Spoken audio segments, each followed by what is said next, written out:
अच्छा जी, तो आज हम बात करने वाले हैं पाइथन की एक बहुत ही कमाल की लाइब्रेरी के बारे में जिसका नाम है नमपाई।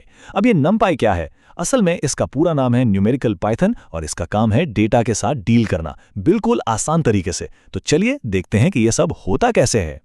तो आज हम क्या क्या देखने वाले हैं। सबसे पहले हम जानेंगे कि ये नमपाई आखिर है क्या चीज और इसे डेटा साइंस का सुपर हीरो क्यों कहते हैं। फिर हम पाइथन की आर्म लिस्ट और नमपाई के अरे में फर्क देखेंगे। उसके बाद हम अरेज की दुनिया में घोता लगाएंगे, 1D, 2D और 3D। फिर सीखेंगे कि इन अरेज से डेटा निकाला कैसे जाता है, यानी इंडेक्सिंग। और आखिर में 5 जरूरी बातें और एक छोटा सा रीकैप। तो चलिए शुरू करते हैं हमारे पहले हिस्से से। सवाल यह है कि आखिर नमपाई है क्या और इसे डेटा साइंस, मशीन लर्निंग और हत्ता के इमेज प्रोसेसिंग की दुनिया का सुपर हीरो क्यों समझा जाता है। आइए इस राज से पर्दा उठाते हैं। ओके, तो नमपाई का पूरा नाम है न्यूमेरिकल पाइथन। ये पाइथन की एक लाइब्रेरी है जिसका खास काम है अरेज के साथ खेलना। अब अरेज क्या है? सोच लें कि ये नंबर्स की लंबी लंबी लिस्ट्स हैं। नमपाई इन लिस्ट्स पर बहुत ही तेजी से काम करती है।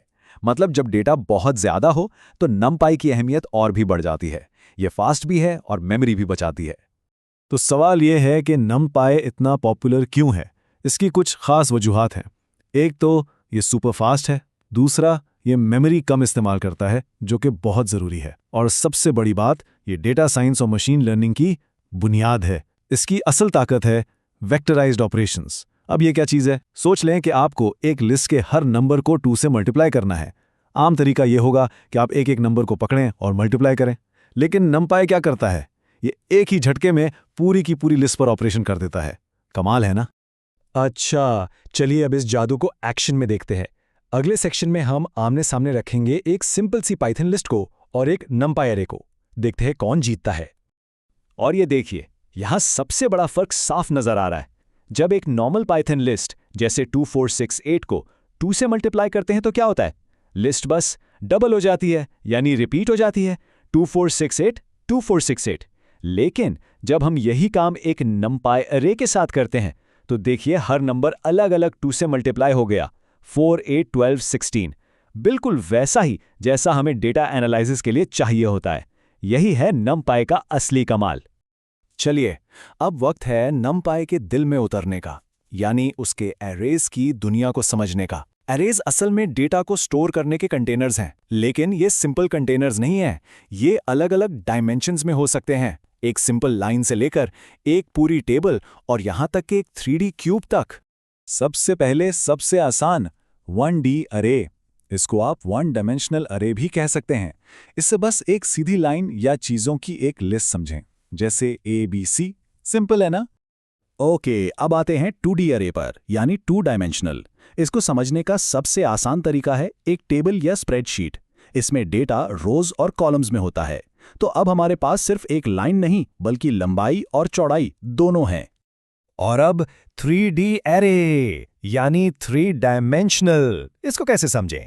इमेजिन करें कि आपने बहुत सारी 2D टेबल्स एक के ऊपर एक रख दी हैं, एक पूरा स्टैक बना दिया है।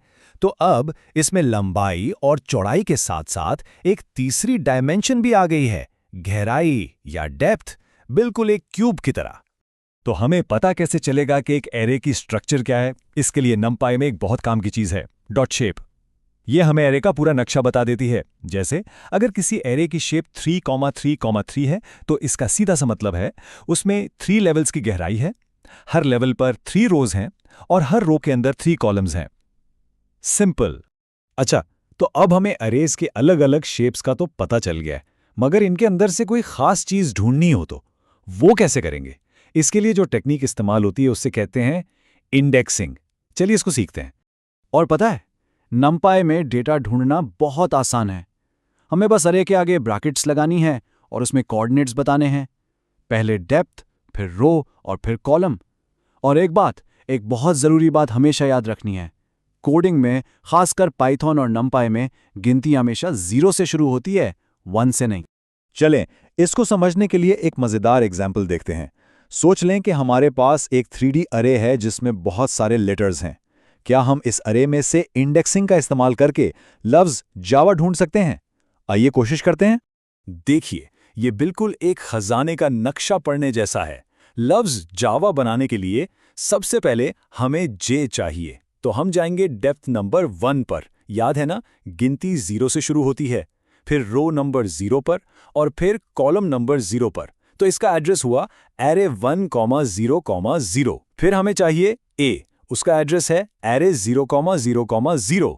वी के लिए हमें जाना पड़ेगा एरे 2,1,0 पर और आखिर में ए के लिए वापस एरे 0,0,0 पर।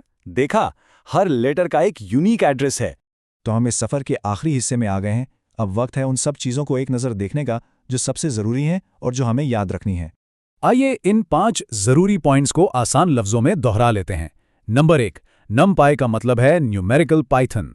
नंबर 2, ये आम पाइथन लिस्ट्स के मुकाबले में नंबर्स पर काम करने के लिए बहुत ज्यादा तेज और बेहतर है। नंबर 3, ये मैथमेटिकल ऑपरेशंस हर एलिमेंट पर एक साथ अप्लाई करता है। नंबर 4, एरेज की कई डायमेंशंस हो सकती हैं, जैसे 1D एक लाइन, 2D एक टेबल और 3D एक क्यूब। और आखिरी नंबर 5, हम किसी भी एलिमेंट तक एरे, डेप्थ, रो, कॉलम के जरिए आसानी से पहुंच सकते हैं। तो अगर पूरी बात को चंद लफ्जों में समेटना हो तो NumPy एक बहुत पावरफुल लाइब्रेरी है जो हमें नंबर्स के बड़े मल्टी डायमेंशनल एरेज के साथ काम करने देती है। ये पाइथन में डेटा साइंस की बुनियाद इसलिए है क्योंकि ये फास्ट है, एफिशिएंट है और मुश्किल से मुश्किल मैथ को भी बिल्कुल सिंपल बना देती है। अच्छा, इस सब के बाद एक सवाल आपके लिए।